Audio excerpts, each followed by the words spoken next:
Bueno, hoxe minhas compañeras máis eu estamos no Trezo, Mar de Santiago de Compostela, para coñecer un pouco máis sobre a vida de Sir Alonso. Acompáñanos Carme Vidal, a cal foi unha muller que se implicou moito na súa vida e interesou moito nos seus diarios e tamén na súa familia. Pois iso. Como chegaches a figura de Sir Alonso? Pois cheguei a figura de Sir Alonso por casualidade, porque naquel momento, alrededor do ano 2000 ou así, fixose unha exposición en Madrid de Francisco Miguel, que era un pintor ao que asesinaran no 1936.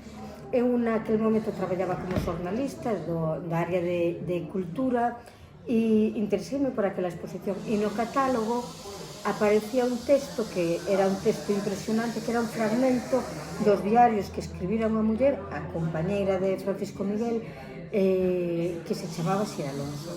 A verdade é que aquelas páxinas eran brutais, eran intensísimas, eran unhas páxinas de muitísima calidade literaria. Entón, eu traballaba nun xornal en a nosa terra que tiña un editorial e tiña unha colección de biografías de mulleres. Entón decidimos saber se había máis texto, se había máis, se Sir Alonso escribira algo máis daquelas páxinas que estaban naquel catálogo.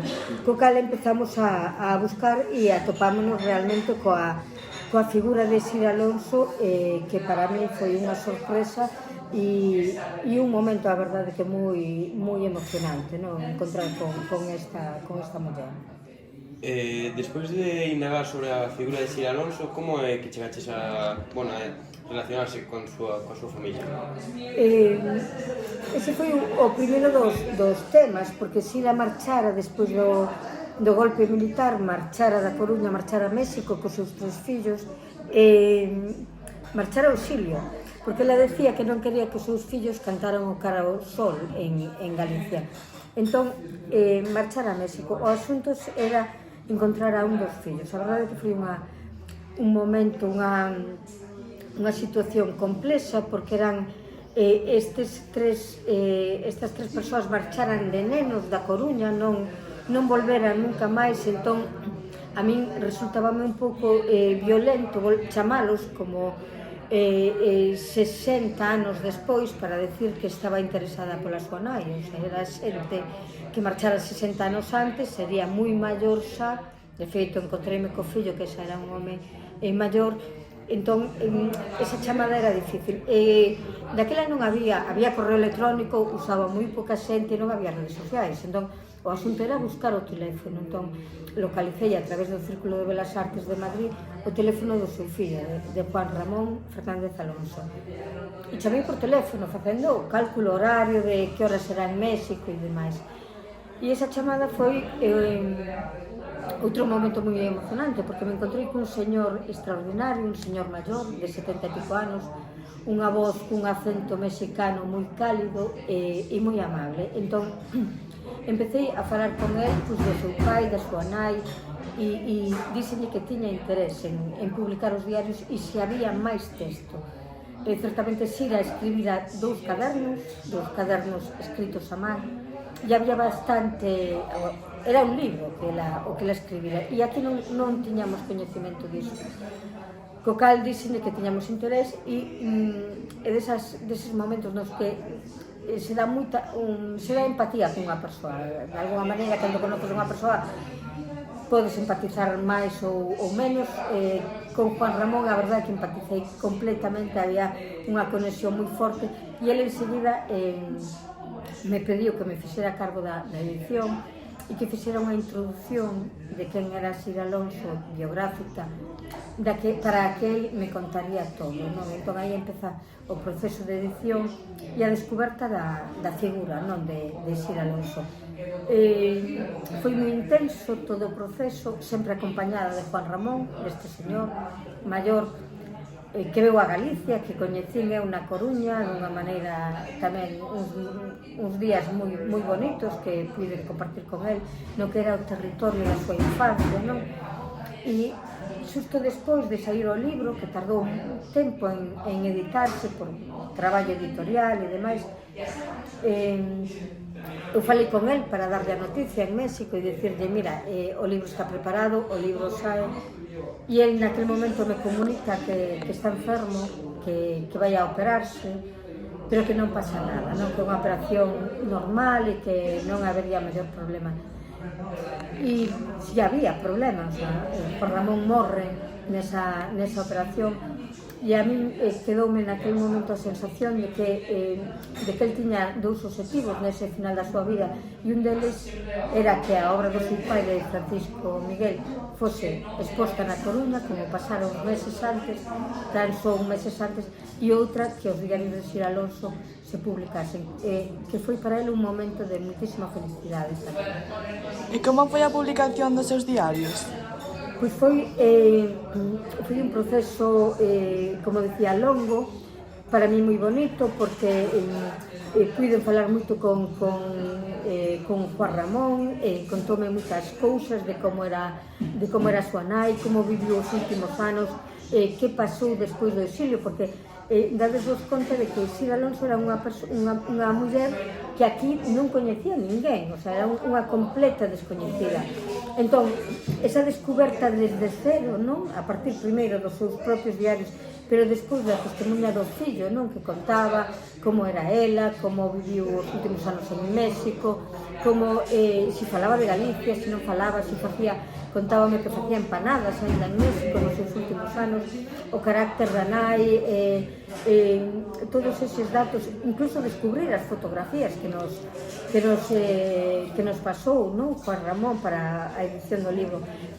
Foi un proceso realmente moi interesante. Sempre digo que sin dúbida da miña vida profesional a publicación dos diarios de Sir Alonso é dos episodios dos que estou máis orgullosa e máis contenta.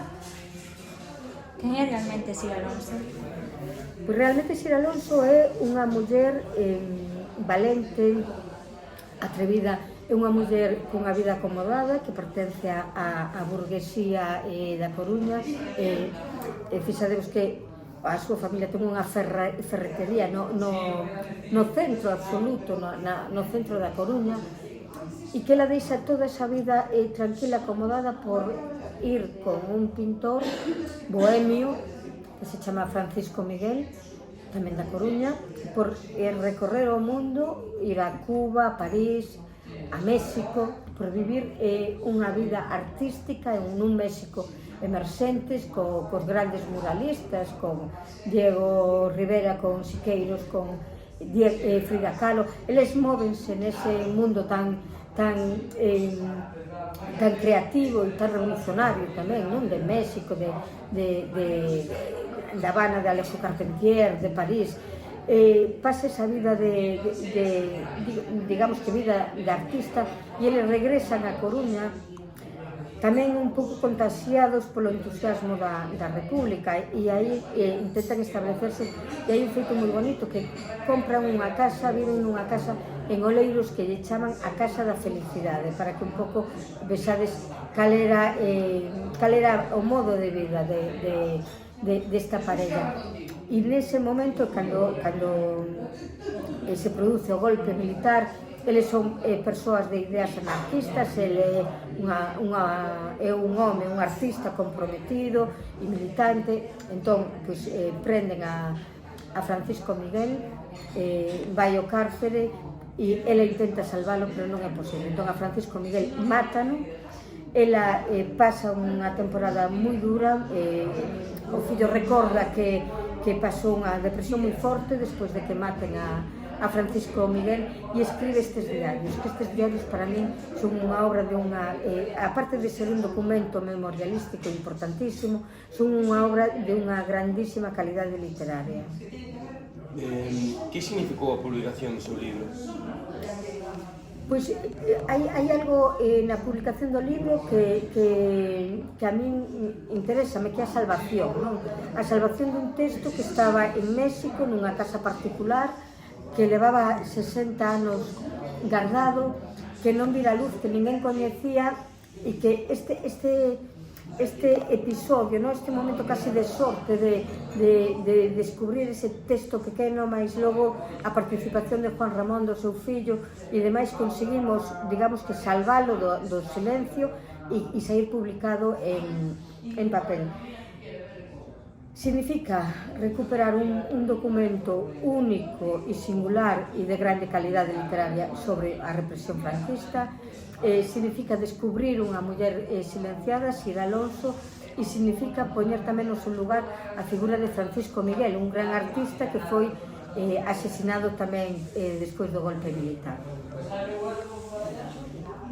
Hai algún episodio especialmente relevante na historia?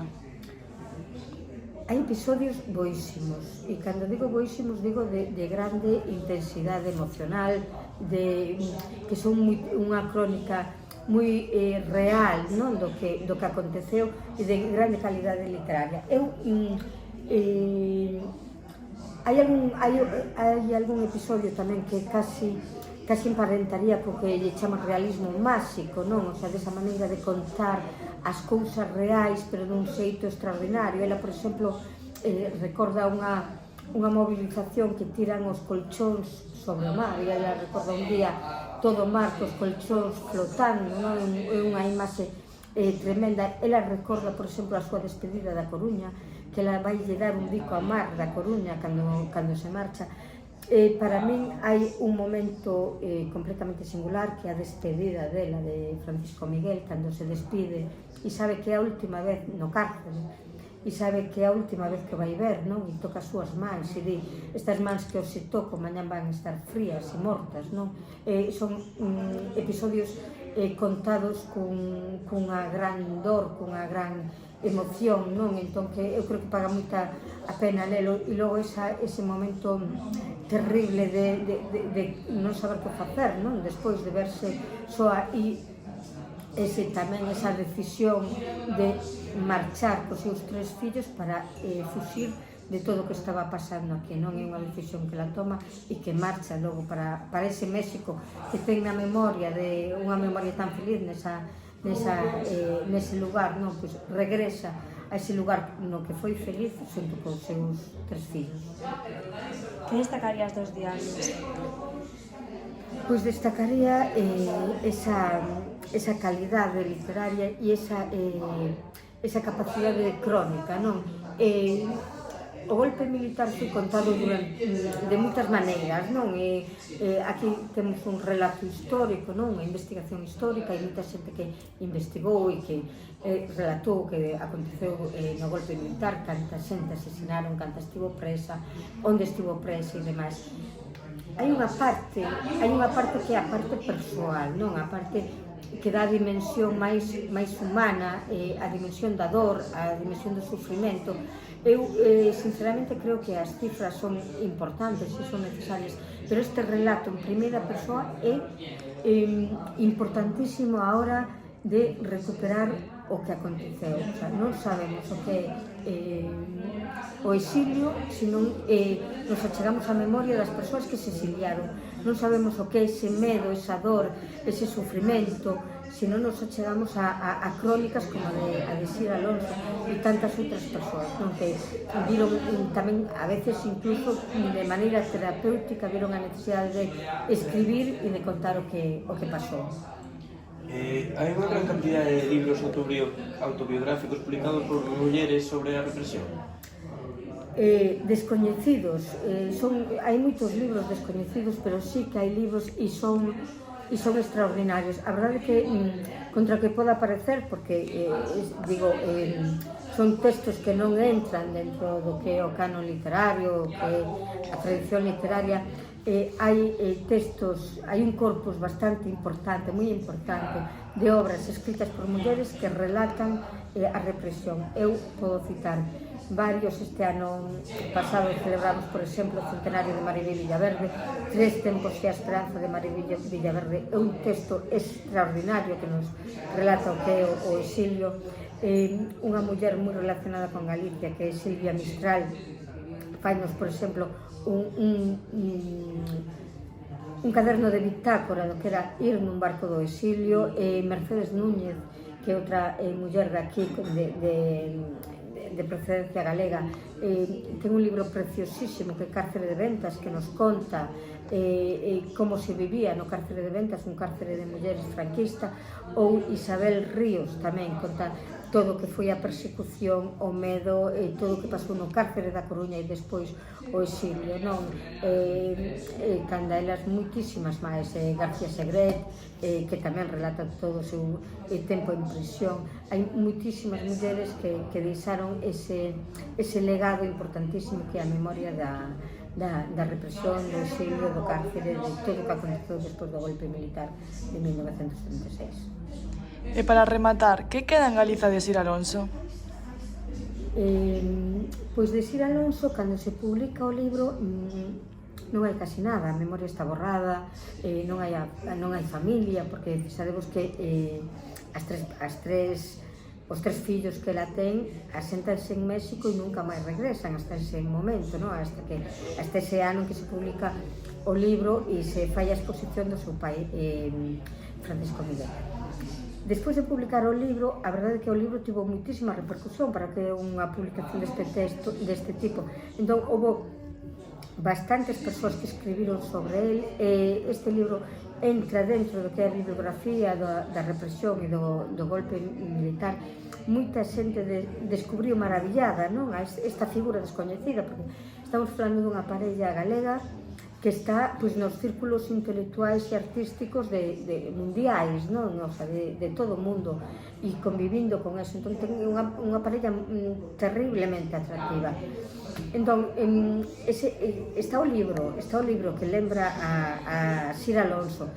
Como ben sabedes, hai unha rúa en Santiago, non? O sea, gracias á publicación fixouse aí unha xestión e hai unha rúa que lembra a Sir Alonso. En Oleiros, por exemplo, onde tiñen a súa casa da felicidade, tamén se recorda a Sir Alonso. Quer dizer, eu creo que houve un proceso, non todo o que pudera ser, pero un proceso importante de recuperación da súa memoria. Hai incluso algunha obra artística, hai un pintor que estivo fascinado con ela, como foi Correa Corredoira, non? Entón eu creo que queda polo menos a pegada de que existiron, de que foron unha parella artística de importancia, e a ela queda como unha das autoras máis importantes do que é do xénero autobiográfico ou das memorias da represión. Pois, moitas gracias polo teu tempo e nada, pois, xa estaría. Gracias a vos.